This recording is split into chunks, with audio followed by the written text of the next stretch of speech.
Baik, assalamualaikum warahmatullahi wabarakatuh.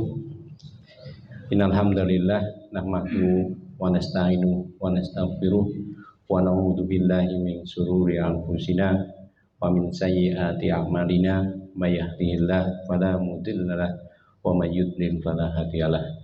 Wa asyhadu an la ilaha illallah wa la syarikalah wa asyhadu anna Muhammadan abduhu wa rasuluh.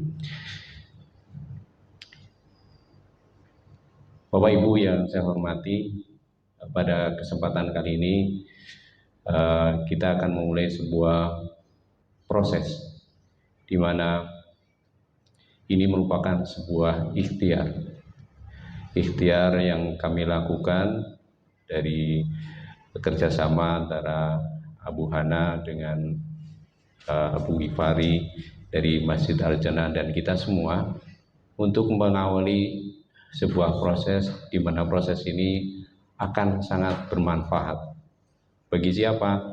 Bagi siapapun yang akan menjalankan salah satu kewajiban di dalam agama Islam ini, yaitu berhaji dan berumrah. Mungkin Bapak dan Ibu sekalian bertanya-tanya, kenapa ini dilakukan? Kenapa ini dilakukan? Dan kenapa ini perlu dilakukan meskipun boleh jadi di antara kita tidak berangkat haji tahun ini. Nah, ada beberapa hal yang perlu kami sampaikan bahwa kenapa kegiatan ini dilakukan. Yang pertama, kita melihat bahwa haji dan umroh merupakan bagian dari agama ini, yang disyariatkan dalam agama ini, yang diwajibkan dalam agama ini. Kita sudah belajar bagaimana haji merupakan sebuah kewajiban dan itu tertulis di dalam Al-Quran maupun Al-Hadis, seperti halnya di dalam ayat 97 surat Ali Imran, walillahi 'alan nasi hijjul baiti man istata'a ilaihi sabila, bahwa kita diperintahkan untuk mengerjakan haji ke Baitullah karena Allah, sebagai suatu kewajiban terhadap Allah. Bagi siapa? Bagi yang mampu.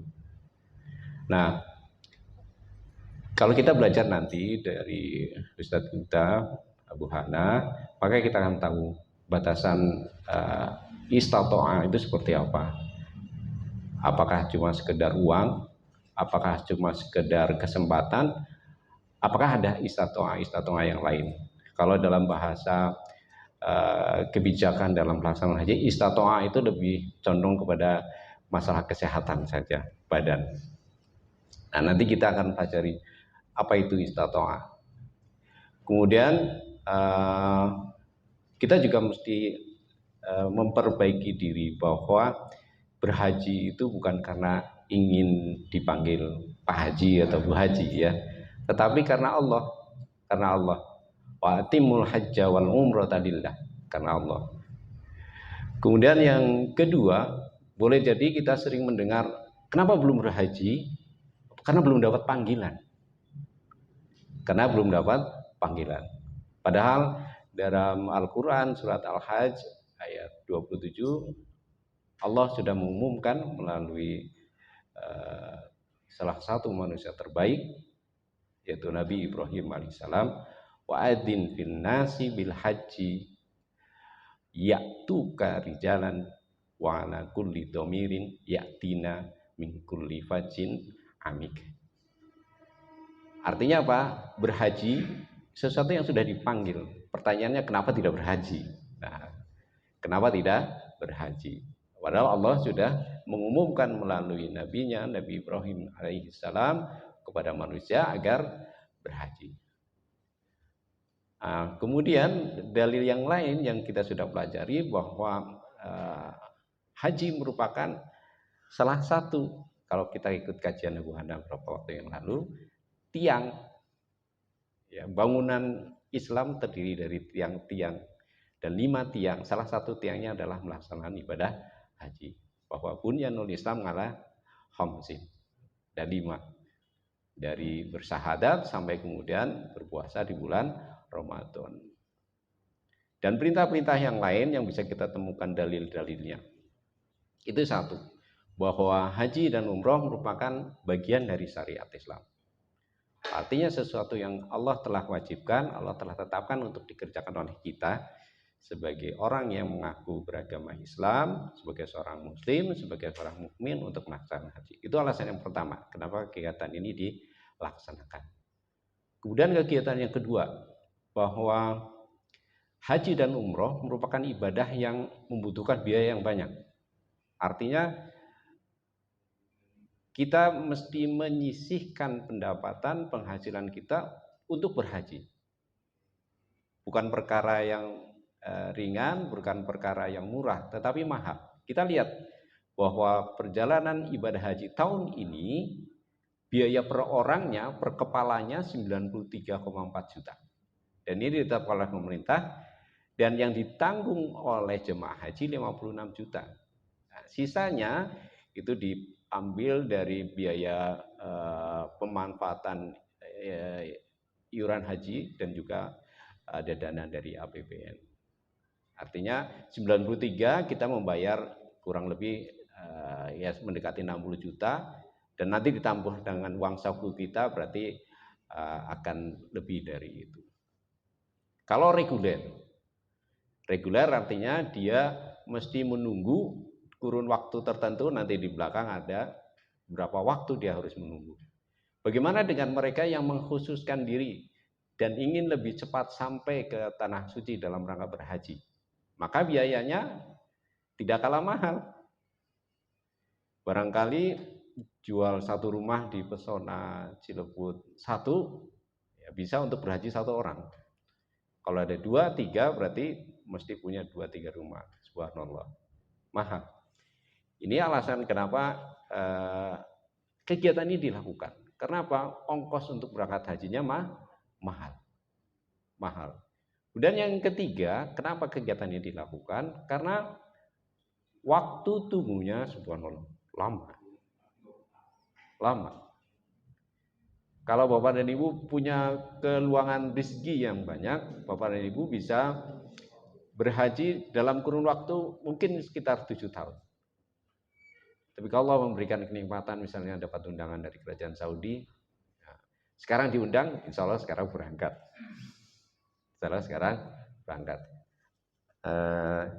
Bismillah, ada cerita orang berangkat haji atas undangan kerajaan. Karena apa? Karena dia menjadi muadzin.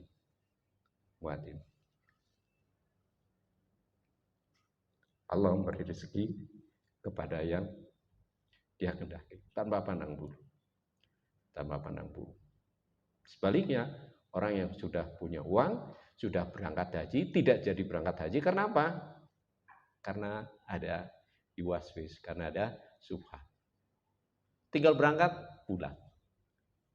Padahal orang lain menunggu waktu sekian lama. Ini Bapak dan Ibu antara 11 sampai dengan 47 tahun, tergantung daerahnya. Kalau daerahnya penduduknya tidak banyak, kuotanya ada, cepat, seperti di Sulawesi Utara atau di Halmahera sana cepat. Tapi kalau DKI Jakarta, Jawa Barat, Jawa Tengah, Jawa khususnya akan seperti ini, 47 tahun. Misalnya Salman sekarang 21 tahun, mendaftar sekarang, bismillah dengan izin Allah, umur 60 tahun baru berangkat haji, subhanallah. Nah ini keadaan sekarang. Ini alasan yang 1, 2, 3. Kenapa kegiatan ini dilakukan? Karena waktu tunggunya begitu lama. Kemudian yang berikutnya, setelah memperhatikan beberapa hal tersebut, ternyata sudahlah waktunya lama, kemudian yang kedua biayanya mahal, dan ini merupakan bagian dari syariat Islam yang diwajibkan di dalam Islam. Pelaksanaan hajinya itu mengalami hal-hal yang sangat mendasar, sangat substantif, dan akan berpengaruh terhadap kualitas dari ibadah haji itu sendiri. Ini hal-hal teknisnya yang ingin saya tonjolkan kepada Bapak dan Ibu sekalian, pada jamaah sekalian adalah kesiapan para jamaah itu sendiri. Kesiapan para jemaah untuk apa? Untuk berhaji. untuk berhaji. Oleh karena itu, kegiatan ini dilakukan dalam rangka membuat kita atau siapapun seorang yang mengaku beragama Islam, dia menyiapkan diri untuk berhaji. Kita tidak tahu kapan rezeki itu datang. Kita tidak tahu maut kapan datang. Ketika Allah berkehendak, maka jadilah. Ketika berangkat, kita sudah siap. Kita sudah siap. Kenapa itu kenapa itu terjadi? Jamaah tidak siap untuk berhaji, banyak sebab yang bisa dijadikan alasan. Tetapi yang jadi alasan terpenting adalah si jamaah hajinya sendiri tidak siap untuk berhaji. Bersiap dari segi ilmunya. Kita lihat data bahwa dari ini sebuah studi, sebuah penelitian bahwa dari 100% jamaah haji yang paham itu hanya 30%. Sedih kan? Coba. Saya mengilustrasi kepada Bapak dan Ibu sekalian, yang saya lihat sendiri, yang saya dengar sendiri, orang melakukan sa'i berapa kali Bapak dan Ibu? 7 putaran atau 7 PP? Putaran. Nah, itu yang terjadi 7 putaran. Titik 0, sofa, marwah, sofa, 1. Orang udah selesai, dia belum selesai. Padahal mestinya sofa, marwah 1, marwah, sofa 2, dan seterusnya sampai nanti berakhir di marwah. Kenapa dia bisa seperti itu? Karena ini, dia tidak paham. Kalau tidak paham berarti tidak tahu. Kenapa tidak tahu? Berarti dia tidak punya ilmunya. Banyak hal lain yang insya Allah kalau Bapak dan Ibu berangkat haji atau umroh melihat orang melakukan sebuah ritual atau beberapa ritual dalam pelaksanaan haji atau umroh, sesuatu yang tidak didasarkan pada ilmu. Baik karena sengaja atau yang kedua karena tidak tahu, yang kemudian menjadi tidak paham. Padahal kita tahu bahwa ibadah haji balasannya kalau bahasa gaulnya tidak kaleng-kaleng.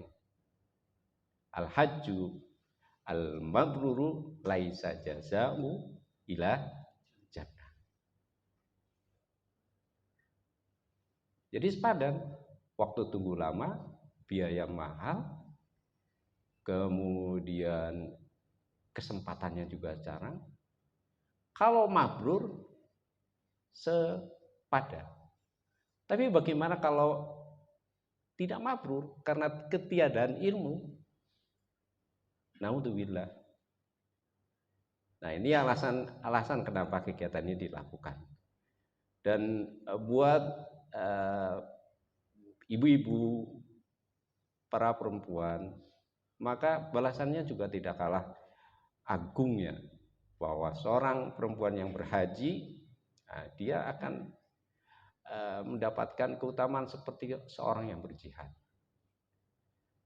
Dan di samping keutamaan yang lain, diampuni dosanya seperti halnya seorang yang baru lahir dari rahim ibunya.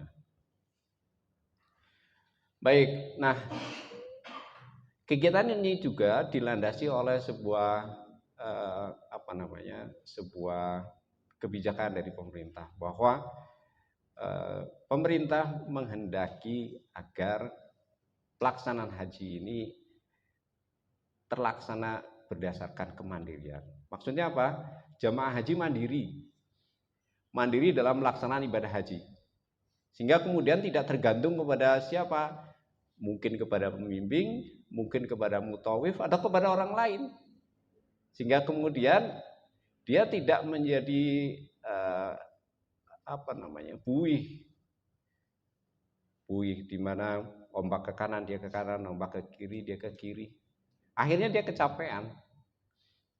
Contohnya misalnya dia melaksanakan umroh berulang di dalam satu kesempatan, dan itu dia lakukan bukan didasarkan oleh, meskipun itu juga ilmunya dalam tanda petik terjadi perdebatan, nanti mudah-mudahan dijelaskan oleh Bu Hana, mana yang paling afdol, apakah dalam satu kesempatan perjalanan umrohnya cukup sekali atau boleh berulang kali. Nah, ada sebagian di antara kita yang kemudian melakukan berulang kali karena apa? Karena ikut-ikutan. Tidak didasarkan oleh sebuah ilmu. Meskipun tadi yang saya sampaikan terjadi perbedaan pendapat soal umroh berulang. Nah, nanti mana yang paling utama kita tunggu kajian-kajiannya. Saya hanya ingin menyampaikan alasan kenapa kegiatan ini diadakan. Kenapa itu bisa terjadi? Karena tidak mandiri. Tidak mandiri. Kenapa ikut pembimbingnya? Disuruh oleh pembimbingnya, akhirnya terjadi apa? Kecapean. Padahal banyak di antara jemaah yang sudah sepuh, harus kalau masih muda-muda seperti Abu Adlu atau Abu Ato gitu ya, bolak-balik ke Tanim atau ke Jinronah gitu kan, ya seperti pesiar. Tapi bagaimana yang sudah 50, 60, subhanallah. Itu mandiri. Jadi jamaah harus punya kemandirian dalam beribadah. Bukan hanya pergi sendiri, tetapi juga punya pendirian, punya keyakinan, punya pemahaman, sehingga ketika dia beribadah haji, dia kuat. Kuat dalam pengertian yakin. Tidak, wah ini kurang itu, katanya tidak. Tetapi berdasarkan keyakinan, berdasarkan ilmu yang kuat. Nah, kegiatan inilah yang kami maksudkan untuk membuat Bapak dan Ibu siapapun, ya mungkin di antara Bapak dan Ibu ada yang sudah mendaftar untuk berhaji beberapa tahun yang akan datang, sejak dini sudah dibekali dengan ilmu. Sehingga ketika harus berangkat tanpa ikut KBIH, tanpa ikut manasik apapun, sudah siap. Sudah siap. Dan seperti kita tahu bahwa ilmu qabla qaulu wal amalu itu sesuatu yang diwajibkan. Ya kalau itu tidak dilakukan, tertolak, raddun. Ya kalau tertolak, apakah balasan yang tadi kita lihat di belakang, laisa jazau ila jannah, apakah didapatkan? Kalau sudah raddun, naudzubillah. Ini kurikulum yang kami siapkan didasarkan pada pertimbangan-pertimbangan tadi. Jangan bosan, ini bukan yang pertama. Ini akan berulang. Mungkin dari awal di tempat yang lain atau di tempat ini akan berlanjut. Insya Allah mudah-mudahan bismillah Bu Hana sehat dan teman-teman yang lain juga sehat untuk membantu kegiatan ini. Nah, tujuannya apa? Tujuannya agar Bapak dan Ibu atau siapapun nanti yang akan datang belakangan mampu mengaplikasikan tata cara ibadah manasik haji dan umroh secara benar. Sesuai dengan apa? Sesuai dengan Al-Quran dan Al-Hadis. Itu tujuan umum dari kegiatan daurah ini. Nah, indikatornya apa? Tanda-tanda bahwa kita, Bapak dan Ibu, sudah mampu untuk mengaplikasikan, menerapkan manasik haji dan umroh secara benar. Pertama, bisa menjelaskan konsep haji dan umroh. Definisi haji apa? Definisi umroh apa? Kemudian jenis-jenis haji apa? Kemudian yang kedua, menjelaskan syarat-syarat haji, rukun-rukun haji, wajib-wajib haji, sunnah-sunnah haji apa saja. Itu penting, sehingga kemudian orang bisa memprioritaskan mana yang didahulukan, mana yang dibelakangkan, mana yang bisa dibadalkan, mana yang tidak bisa dibadalkan. Itu penting, karena haji misalnya satu rukunnya terlewatkan, ya tidak ada jasa, tidak ada haji buat dia. Tapi kalau wajib terlewatkan, masih bisa dibadalkan. Masih bisa dibadalkan. Kemudian yang kedua, menjelaskan mikot haji dan umroh. Ini juga sesuatu yang seru. Apalagi kalau dikaitkan dengan sebuah pemahaman. Di mana mikotnya? Di Jeddah. Mikotnya di mana? Di Jeddah. Apa dasarnya? Tidak tahu. Nah, itu perlu dicari tahu. Kenapa ada yang menyatakan mikot di Jeddah boleh? Sudah pernah dengar mikot di Jeddah? Apa dasarnya? Ya mudah-mudahan nanti Abu Hana bisa menjelaskan. Kenapa ada yang mengatakan mikotnya di Jeddah? Kemudian yang berikutnya yang ketiga, Bapak dan Ibu mampu memperagakan tata cara umroh. Nah, dalam kegiatan belajar mengajar ini dalam taksonomi Bloom ini jenjang yang ketiga. Yang pertama tahu, yang kedua mengerti, yang ketiga mampu menerapkan, mengaplikasikan. Ini jenjang tertinggi dari kegiatan ini. Kemudian yang keempat, memperagakan tata cara haji tamatu. Mungkin Bapak dan Ibu yang sudah pernah berhaji atau pernah membaca referensi tentang haji bertanya, kenapa cuma tamatu? Padahal ada dua jenis haji yang lain. Nah, mudah-mudahan nanti bisa dijelaskan kenapa tamatu. Apa bedanya dengan haji kiron, haji ifrad, apa bedanya? Kenapa kita tamatu? Kemudian yang kelima, menjelaskan tentang ziarah kota Madinah. Apa keutamaannya, situs-situs mana yang memiliki dalam tanda petik perintah untuk didatangi. Jangan sampai kemudian di Madinah kita datang untuk berziarah ke Masjid Nabawi, kemudian kita menerapkan hal yang salah. Contohnya apa? Berdoa tidak menghadap ke kiblat. Kenapa itu bisa terjadi? Boleh jadi karena tidak tahu adab dalam berdoa. Kemudian yang keenam, diharapkan Bapak dan Ibu, para peserta kegiatan daurah ini bisa menjelaskan hal-hal yang bid'ah di dalam pelaksanaan haji, hal-hal yang keliru di dalam pelaksanaan haji dan umroh dan ziarah-ziarah. Kenapa?